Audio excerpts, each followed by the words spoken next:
நாட்டில் நல்லவங்க ஒருத்தர் 2 பேர் இருக்கிறதுனால தாங்க மழையே பெய்யுது அப்படின்னு சொல்கிறது உண்டு. நல்லார் ஒருவர் உளரேல் அவர் பொருட்டு எல்லாருக்கும் பெய்யும் மழை.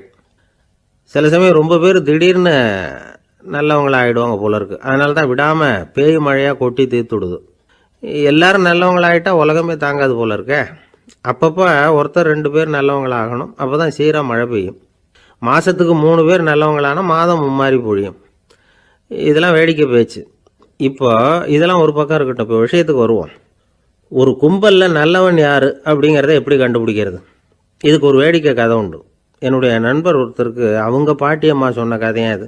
அது என்ன கதைன்னா, ஒரு ஊரில் ஒரு சமயம் பலமான மழை பெய்ய ஆரம்பிச்சுட்டு தான். இடி மின்னல் ரொம்ப கடுமையாக இருந்திருக்குது.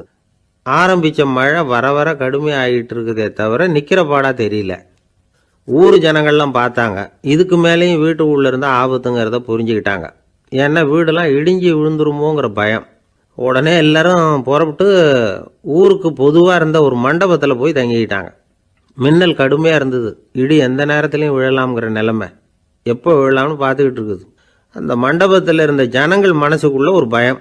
நம்ம கூட்டத்தில் யாராவது ஒரு கெட்டவன் பாவம் பண்ணவன் இருந்தால் கூட இடி வந்து இந்த மண்டபத்தில் விழுந்துரும். அது எல்லாருக்கும் ஆபத்து அப்படின்னு நினச்சாங்க. சரி, இதுக்கு என்ன பண்ணலாம் அப்படின்னு யோசனை பண்ணாங்க. அந்த கூட்டத்தில் ஒரு பெரியவர் இருந்தார். அவர் ஒரு யோசனை சொன்னார். இதை பாருங்க, அதுக்கு ஒரு வழி இருக்குது. அதோ எதிர்த்தாப்புல கொஞ்சம் தூரத்தில் ஒரு உயரமாக மரம் ஒன்று இருக்குது பாருங்க. பொதுவாக இடி வந்து சுலபமாக விழறது அது மாதிரி உயரமான மரத்தில் தான். நம்ம கூட்டத்தில் இருக்கிறவங்க எல்லாரும் ஒவ்வொருத்தராக போய் அந்த மரத்தை தொட்டு விட்டு திரும்பி வந்துடணும். நம்மள பாவம் பண்ணவன் யாரோ அவன் அந்த மரத்தை தொடுற சமயத்தில் இடி விழுந்துடும். அவன் மட்டும் போயிடுவான். மண்டபத்தில் இருக்கிற நாமெல்லாம் பொழைச்சிக்கலாம் அப்படின்னு ஐடியா கொடுத்தார் அந்த பெரியவர். இது நல்ல யோசனையாக பட்டது. எல்லாரும் ஒத்துக்கிட்டாங்க. ஒவ்வொருத்தராக போய் அந்த மரத்தை தொட்டு விட்டு திரும்பி வந்தாங்க. இடி எதுவும் விழலை. இன்னமும் பாவம் பண்ண ஆசாமி அதை போய் தொடலை போல இருக்கு அப்படின்னு நினச்சிக்கிட்டாங்க.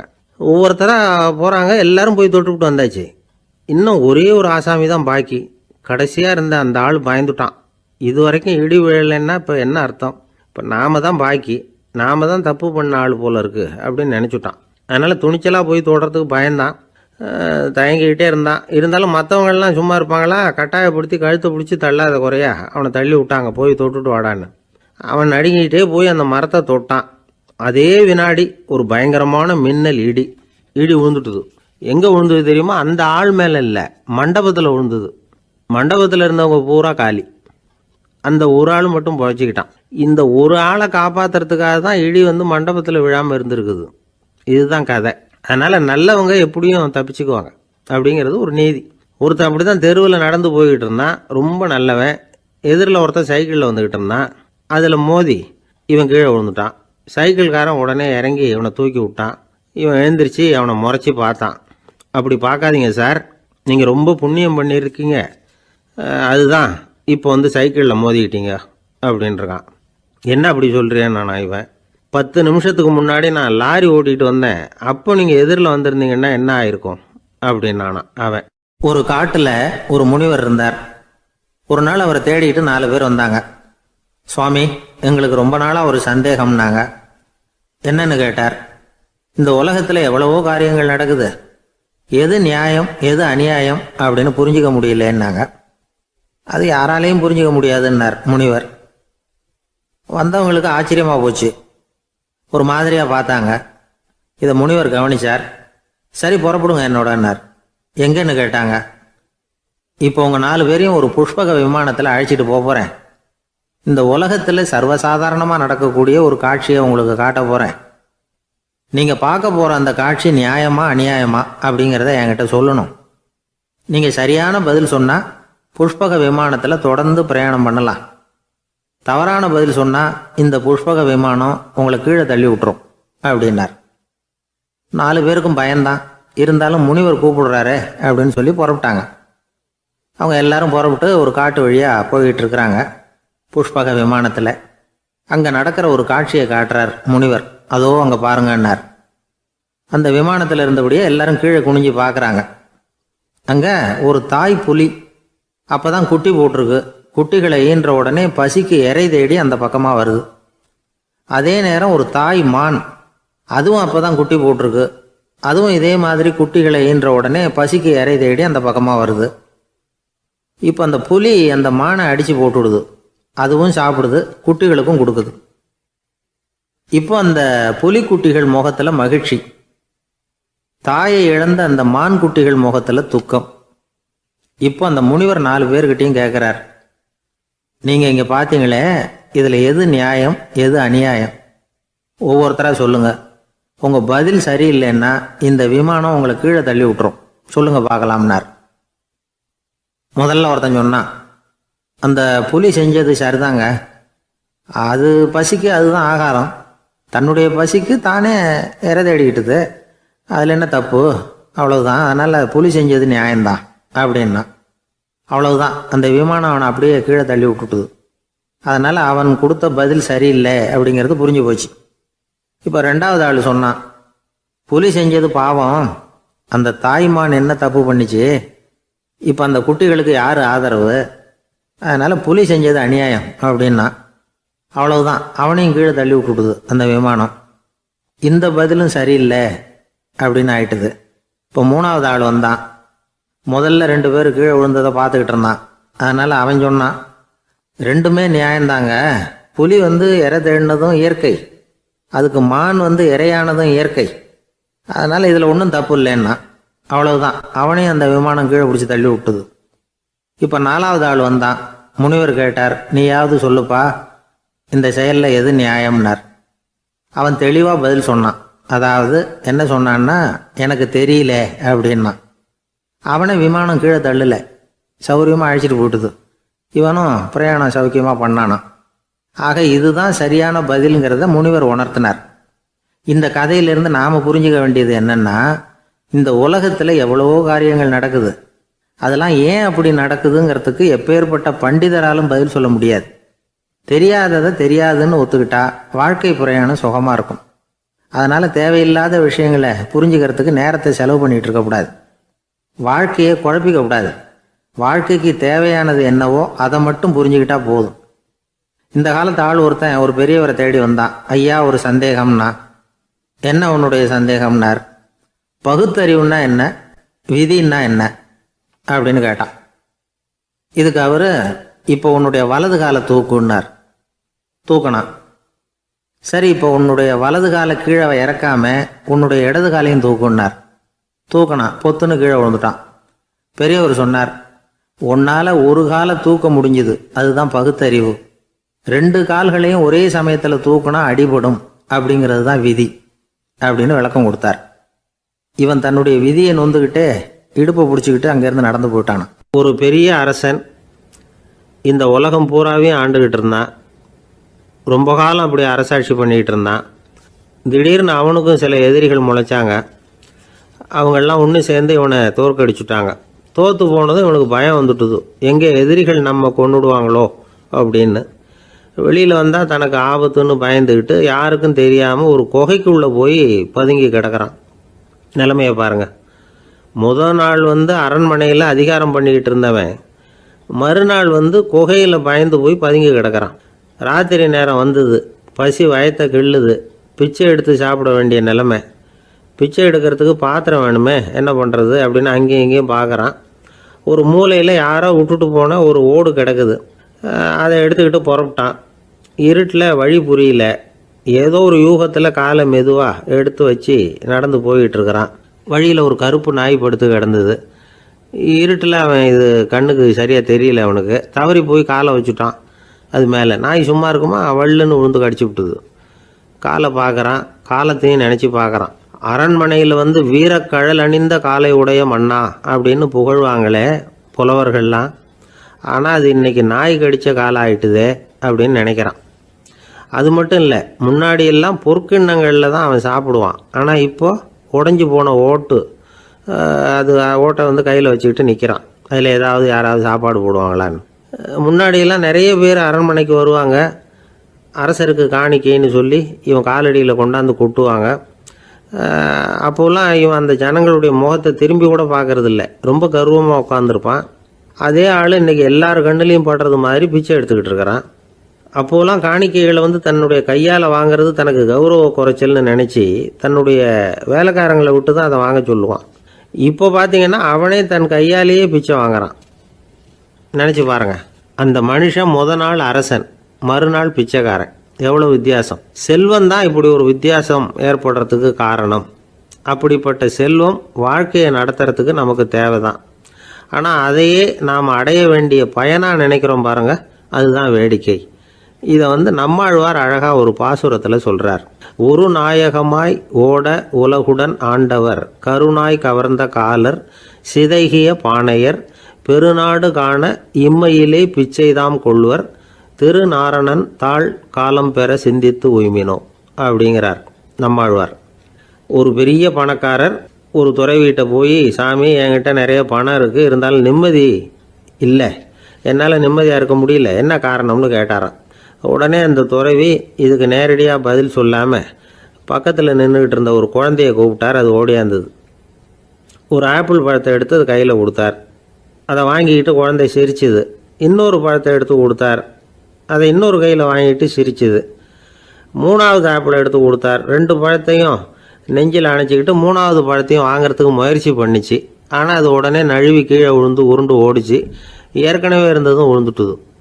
இப்போ அந்த குழந்தை அழ ஆரம்பிச்சுட்டுது. இப்போ அந்த துறவி பணக்காரர்கிட்ட சொன்னாராம், குழந்தைய கவனிச்சியா, 2 ஆப்பிள் போதும்னு அது நினச்சிருந்தா இப்போ அது அழ வேண்டிய அவசியம் வந்திருக்குமா அப்படின்னாராம். எதுவுமே அளவுக்கு மிஞ்சினா துன்பந்தான். இந்த காலத்தில் இதெல்லாம் யார் காதில் வாங்குறாங்க? ஒருத்தனை நல்ல வழிக்கு கொண்டு வரணும்னு நினச்சி அவனை கூப்பிட்டு உட்கார வச்சு இந்த கதையை சொல்லிகிட்டு இருந்தாங்க. சொல்லிவிட்டு அந்த குழந்தை செஞ்சது தப்பு தானே அப்படின்னு கேட்டிருக்கிறாங்க. ஆமாம், தப்பு தான், நானாக இருந்தால் அப்படி செஞ்சுருக்க மாட்டேன் நானா இவன். 2 பழமே போதும்னு சொல்லியிருப்பியா அப்படின்னு கேட்டிருக்காங்க. அப்படி இல்லைங்க, அவர் கொடுக்க ஒவ்வொரு பழமாக வாங்கி பின்னாடி வச்சுட்டு மறுபடியும் கையை நீட்டுவேன் அப்படிங்கிறானா. இவெல்லாம் எந்த காலத்தில் திருந்துறது? ஒரு ஊரில் ஒரு கோயில் இருந்தது. ரொம்ப பழைய கோயில். உள்ளே போகிறதுக்கே பயமாக இருக்கும். எந்த நேரத்தில் இடிஞ்சு விழுந்துருமோ அப்படிங்கிற பயம். அப்படி இருந்ததுனால யாரும் துணிஞ்சு சாமி கும்பிடுறதுக்கு அங்கே போகிறதில்ல. கோயிலுக்கு வர்ற கூட்டம் கொஞ்சம் கொஞ்சமாக குறைய ஆரம்பிச்சுட்டுது. கோயில் நிர்வாகிகள் எல்லாரும் கூடி உட்காந்து பேசினாங்க. என்ன பண்ணலாம்னு யோசனை பண்ணாங்க. எந்த இடம் மோசமாக இருக்கோ அந்த இடத்த பழுது பார்த்தாங்க. அங்கே எங்கே வர்ணத்தை பூசி கொஞ்சம் அழகுபடுத்தி பார்த்தாங்க. ஏதோ இந்த ஊரில் கோயில்னு ஒன்று இருக்குது, அது மக்களுக்கு தெரியணும் அப்படிங்கிறதுக்காகத்தான் இப்படிலாம் பண்ணாங்க. இருந்தாலும் கோவில் இருக்கிற நிலைமை மக்களுக்கு தெரியும். அதனால் அங்கே வர்றது குறைச்சிக்கிட்டாங்க அவங்க. ஒரு கட்டத்தில் யாருமே வர்றதில்லை. நிலைமை அந்த அளவுக்கு ஆயிட்டுது. மறுபடியும் கோவில் நிர்வாகிகள் கூட்டம் நடந்தது. இந்த கூட்டம் கூட கோயிலுக்கு உள்ளே நடக்கலை, இடிஞ்சு விழுந்துருமோங்கிற பயம். அதனால் வெளியில் தான் உட்காந்து கூட்டத்தை நடத்தினாங்க. ஏன்னா உள்ளே போகிறதுக்கு அவங்களுக்கும் துணிச்சல் கிடையாது. எந்த நேரமும் விழுந்துரும் போல் இருந்தது அது. அது வழியாக போகிறவங்க கூட வேகமாக அந்த இடத்த கடந்து போக ஆரம்பிச்சிட்டாங்க. கோவில் நிர்வாகிகள் வெளியில் உட்காந்து கூட்டம் போட்டாங்க இல்லையா, அந்த கூட்டத்தில் 4 தீர்மானங்களை நிறைவேற்றினாங்க. அது என்ன 4 தீர்மானம்னா, முதல் தீர்மானம், இந்த கோவிலை இடிப்பது அப்படிங்கிற முடிவை இந்த கமிட்டி மிகவும் வருத்தத்துடன் ஏற்றுக்கொள்ளுகிறது அப்படின்னு நிறைவேற்றினாங்க. இதுக்கு பதிலாக இன்னொரு கோவிலை உடனடியாக கட்டி முடிச்சுடணுங்கிறது 2வது தீர்மானம். 3வது தீர்மானம் என்ன தெரியுமா? பழைய கோவிலின் கதவுகள், அதிலிருந்து பிரித்து எடுக்கிற செங்கல், இதையே புது கோவில் கட்டுவதற்கு பயன்படுத்தி கொள்ள வேண்டியது. பழைய கோவில் இருந்த மாதிரியே அதே வடிவத்தில் புது கோவிலையும் கட்ட வேண்டியது. பழைய கோவிலின் அஸ்திவாரத்தை அப்படியே வச்சுக்கிட்டு அதுக்கு மேலே நாம் கோவிலை கட்டிக்க வேண்டியது. இதுதான் 3வது தீர்மானம். இதையும் கமிட்டி முழு மனசோடு ஏற்றுக்கிட்டது. இது வரைக்கும் சரி. இப்போ அந்த கமிட்டி 4வதாக ஒரு முக்கியமான தீர்மானத்தை கொண்டுகிட்டு வந்து அதையும் ஏகமனதாக நிறைவேற்றி விட்டுது. அது என்ன தீர்மானம்னா, புதிய கோவில் கட்டி முடிக்கிற வரைக்கும் பழைய கோவிலை இடிக்கிறதில்லை அப்படிங்கிற தீர்மானம். எப்படி இருக்குது பாருங்க இது. பழசை இடிக்காத வரையில் அதே இடத்துல புதுசாக எப்படி கட்ட முடியும்? பல விஷயங்களில் நாம் நடந்துக்கிற முறையும் இப்படி தான் இருக்குதான். வாழ்க்கையில் முன்னேறணும்னு ஆசைப்படுவோம். அதே நேரத்தில் அந்த முன்னேற்றத்துக்கு எது தடையாக இருக்கோ அதை விட்டு விடுறதுக்கும் மனசு வராது. வெளிநாட்டில் ஒரு பெரிய விருந்து நடந்துக்கிட்டு இருந்துதான். எல்லாரும் மது கோப்பையும் கையுமா அலைஞ்சிக்கிட்டு இருக்கிறாங்க. ஒருத்தர் மட்டும் கையில் எதுவும் இல்லாமல் ரொம்ப நல்ல பிள்ளையா சாதுவா ஒரு ஓரமாக தனியாக உட்காந்துருக்கிறார். அவர்கிட்ட நெருங்கி வாங்க மது சாப்பிடலாம் அப்படின்னு கூப்பிட்டாங்களாம். என்னை வற்புறுத்தாதீங்க, நான் என் மனசுக்குள்ள உறுதியாக தீர்மானம் பண்ணிவிட்டேன் அப்படின்னாராம். என்ன தீர்மானம் பண்ணியிருக்கீங்க அப்படின்னு கேட்டிருக்காங்க. ஏற்கனவே முழு போதையில் இருக்கும் பொழுது மறுபடியும் மது கோப்பையை தொடரதில்லை அப்படின்னு தீர்மானம் பண்ணியிருக்கேன் அப்படின்னாராம். ஒரு ஊரில் ஒரு பெரியவர் இருந்தார். ஒரு நாள் அவரை தேடி ஒருத்தர் வந்தார். ஐயா, நான் கடவுளை பரிபூர்ணமாக நம்புகிறேன் அப்படின்னார். சரி, அந்த நம்பிக்கை உனக்கு எப்படி வந்ததுன்னு கேட்டார் இவர்.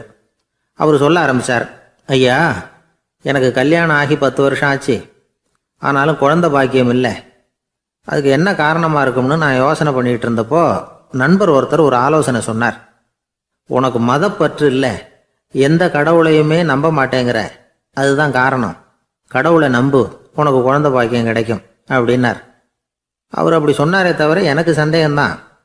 இருந்தாலும் அவர் சொன்னபடியும் நடந்து தான் பார்ப்போமே அப்படின்னு முடிவு பண்ணேன். கடவுளை நம்ப ஆரம்பித்தேன். அந்த வருஷமே அழகான ஆண் குழந்தை பிறந்தது. எல்லாம் இறைவன் அருள் அப்படின்னார். இவர் இப்படி சொன்னதை கேட்டதும் அந்த பெரியவர் சொன்னார். நீ சொல்கிறதெல்லாம் சரிதான்.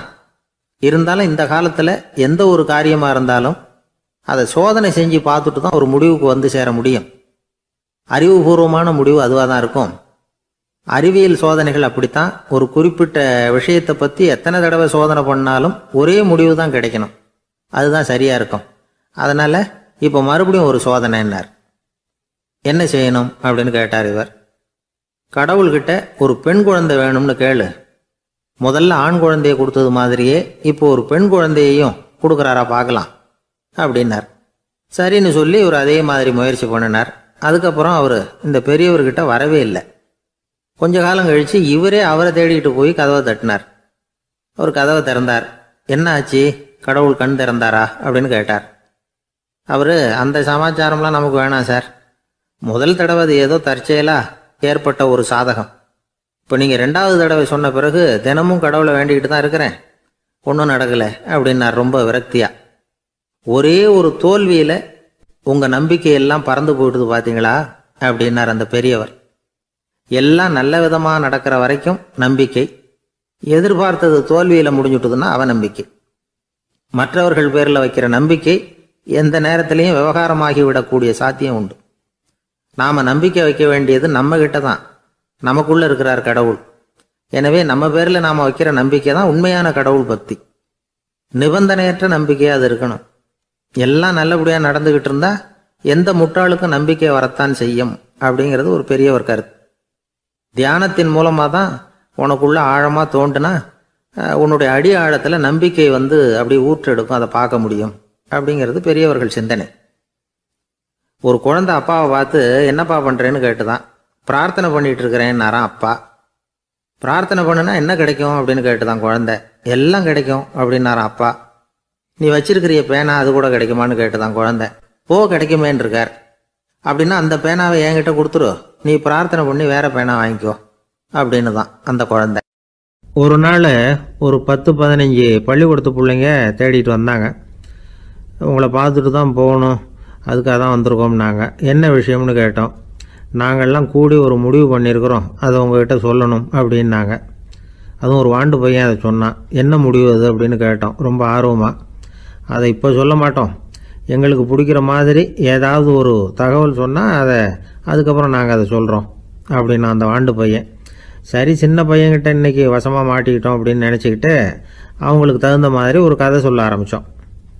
அது என்ன கதைன்னா, ஒரு பெரிய காடு, அதில் பலவிதமான மிருகங்கள்.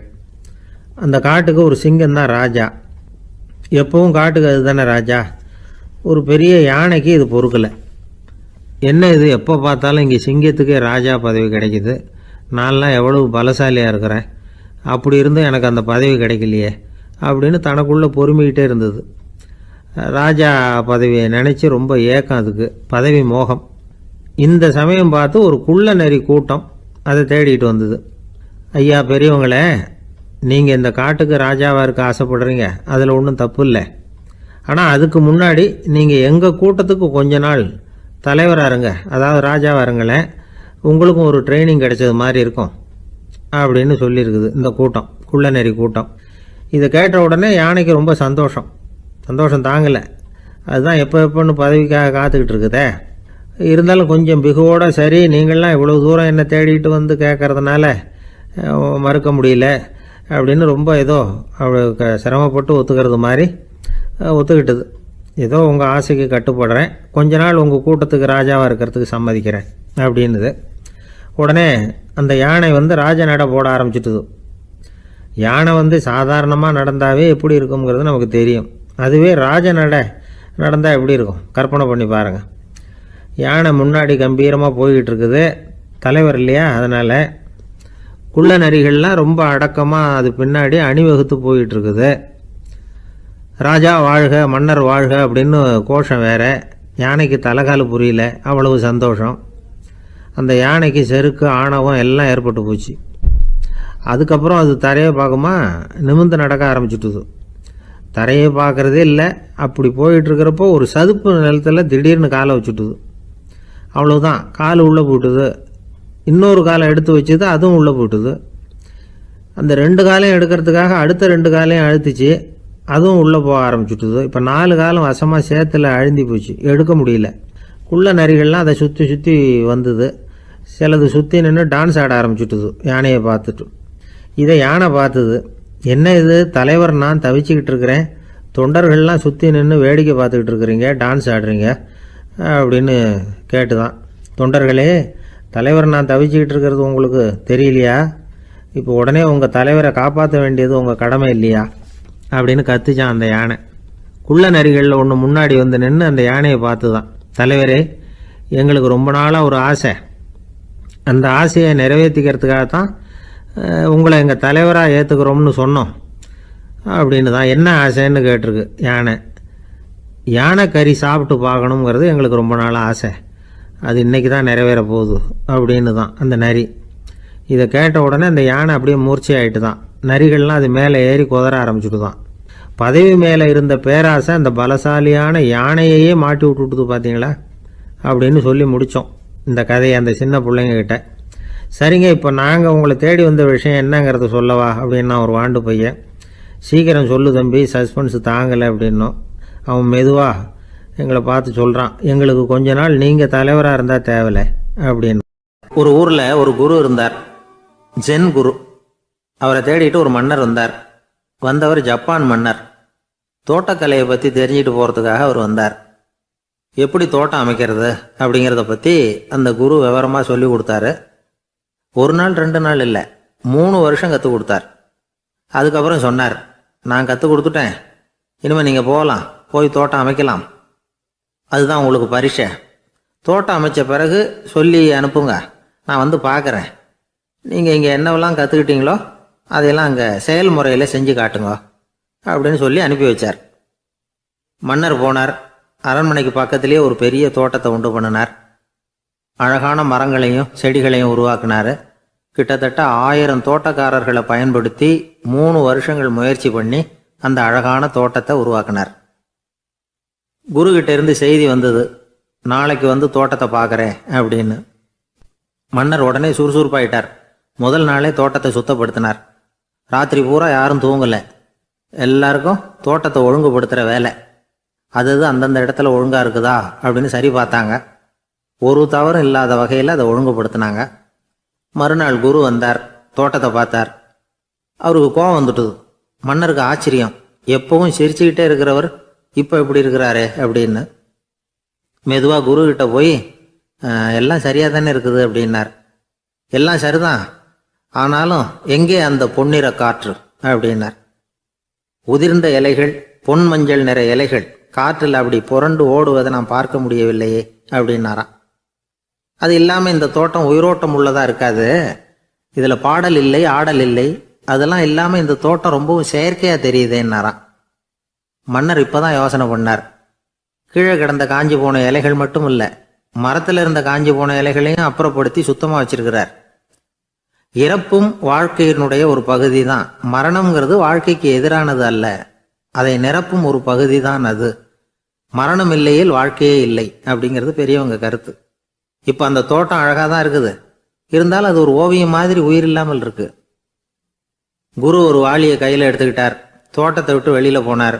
ஏற்கனவே வீசி எறிந்த அந்த சருகுகளை எல்லாம் அள்ளி கொண்டுகிட்டு வந்தார். உள்ள எல்லா இடங்கள்லையும் அதை வீசினார். உடனே காற்று அந்த காய்ந்த சருகுகளையும் பழுத்த இலைகளையும் அசைக்க ஆரம்பிச்சுட்டுது. இப்போ அங்கே சலசல சத்தம், சங்கீதம், இலைகளின் நடனம், ஓவியம் மாதிரி இருந்த அந்த தோட்டத்துக்கு இப்போ உயிர் வந்துட்டுது. இதுதான் அந்த பொன்னான காற்று அப்படின்னாராம் குரு. மன்னருக்கு புரிஞ்சுது. மிகப்பெரிய ஜென் கேள்வி ஒன்று உண்டு. உம்மான் அப்படிங்கிற ஒரு பெரிய குருவை பார்த்து துறவி ஒருத்தர் கேட்டாராம், இலைகள் எல்லாம் கீழே விழுந்து மரங்கள் மொட்டையாக இருக்கும் பொழுது என்ன நடக்கும்? இதுதான் கேள்வி. இதுக்கு உம்மான் சொன்ன பதில் பொன்னான காற்று, தி கோல்டன் விண்ட் அப்படின்னாராம். இதுக்கு என்ன விளக்கம்னா, உன்னுடைய எண்ணங்கள் எல்லாம் உன்னுடைய மனசிலிருந்து கீழே விழுந்து உனது உள்ளுணர்வானது மொட்டையாக நிற்கும் நிலைதான் அது. உனது வேர்களின் அருகில் காற்று வீசுகிறது. எல்லா எண்ணங்களும் உன்னிலிருந்து வெகு தூரத்துக்கு புரண்டு கொண்டே சென்று விடுகிறது. நீ அவற்றை கடந்து விட்டால் நீ அவைகளுக்கெல்லாம் மேலெழுந்து கீழே பார்ப்பவனைப் போல நிற்க ஆரம்பித்து விடுவாய். அதுதான் தியானம் என்பது அப்படின்னு சொல்றாங்க. தியானம்ங்கிறது எண்ணத்துக்கு எதிரானதில்லை. தியானம்ங்கிறது எண்ணங்களை கடந்து செல்வது தான். அதுக்கப்புறம் நாம பொன்னிற காற்றுல ஆட ஆரம்பிச்சிருவோம். இதுதான் பெரியவர்கள் சொல்றது. என்கிட்ட ஒருத்தர் தோட்டம் அமைக்கணும்னு யோசனை கேட்டு வந்தார். எல்லாம் சொல்லி கொடுத்தேன். செடிகள்லாம் செழிப்பாக வளரணும்னா வேர் காயாமல் பார்த்துக்குங்க, தினமும் தண்ணி விடுங்க அப்படின்னு சொல்லி அனுப்பி வச்சேன். ஒரு மாதம் கழிச்சு அவர் தோட்டத்தை பார்க்கறதுக்காக போனேன். போய் பார்த்தா எல்லா செடியும் வாடி கிடக்குது. என்னங்க இப்படி பண்ணிவிட்டீங்கன்னு. நீங்கள் சொன்னபடி தான் செஞ்சேன்னார். என்ன செஞ்சீங்கன்னு கேட்டேன். வேர் காயாமல் பார்த்துக்க சொன்னீங்க, தினமும் ஒரு தடவை எல்லா செடியையும் ஒவ்வொன்றா பிடுங்கி பார்த்து வேர் காயாமல் இருக்கா அப்படின்னு பார்த்துட்டு அதுக்கப்புறம் தண்ணி பாய்ச்சினேன், அவ்வளவுதான் அப்படின்னார். தான் மட்டும் வாழ்ந்தா போதும் அப்படின்னு நினைக்கிறவங்க உண்டு. தானும் வாழணும், அடுத்தவங்களும் வாழணும் அப்படின்னு நினைக்கிறவங்களும் உண்டு. முதல்ல சொன்ன வகையை சேர்ந்த மனிதர்கள் எப்படி தெரியுமா? எப்படியாவது தான் மட்டும் வாழ்ந்தால் போதுங்கிற நினைப்பு தான் எப்பவும் அவங்களுக்கு இருக்கும். தங்களுடைய வளர்ச்சிக்கு எது தடையா இருந்தாலும் சரி, யார் தடையா இருந்தாலும் சரி, அதை அழிச்சுட்டு தான் மறுவேலை பார்ப்பாங்க. அவங்கெல்லாம் பாவ காரியங்களுக்கு தயங்குறதே இல்லை. அப்படிப்பட்ட வாழ்க்கை அவங்களுக்கே இடைஞ்சல அமைஞ்சு விடுறது உண்டு. அதை விளக்கறதுக்கு ஒரு கதையும் உண்டு. ஒரு ஊர்ல அப்படிப்பட்ட ஆள் ஒருத்தன் இருந்திருக்கான். நிறைய பாவங்களை செஞ்சவன். அதன் காரணமா நரகப்படுகொழியில விழுந்துட்டான். நரகப்படுகொழிங்கிறது ஒரு பெரிய கிணறு மாதிரி. ஏற்கனவே பாவம் செஞ்சவங்க நிறைய பேர் அதில் விழுந்து கிடக்குறாங்க. உள்ள ஏகப்பட்ட சத்தம், எல்லாம் அந்த பாவாத்மாக்கள் போடுற சத்தம். இப்போ விழுந்தானே இவனும் சத்தம் போட்டான். இவன் போடுற சத்தம் கொஞ்சம் அதிகமாக கேட்டுது. இந்த கிணத்துக்கு பக்கத்தில் புத்தர் உட்கார்ந்துருக்கிறார். அவர் காதில் இவன் போடுற சத்தம் விழுந்தது. உடனே அந்த கிணத்தடிக்கு போனார். குனிஞ்சு பார்த்தார். சாமி என்னை காப்பாத்துங்க அப்படின்னு கத்தனான் இவன். புத்தர் அவனை கொஞ்சம் கவனிச்சு பார்த்தார். மனித சமுதாயத்துக்கு அவன் என்னென்ன கெடுதல் பண்ணியிருக்கிறாங்கிற விவரம்லாம் அவர் மனக்கண்ணில் தெரிஞ்சது. அவருக்கு எல்லாம் புரிஞ்சு போச்சு. இருந்தாலும் அவனை காப்பாத்துறதுக்கு ஏதாவது வழி உண்டா அப்படின்னு யோசிச்சார். அவன் தன்னுடைய வாழ்நாளில் ஏதாவது நல்லது செஞ்சிருக்கானா அப்படின்னு பார்த்தார். ஒரே ஒரு சமயம் அவன் தன்னுடைய காலடியில மிதிபட இருந்த சிலந்தியை மிதிக்காமல் தாண்டி போயிருக்கிறான்.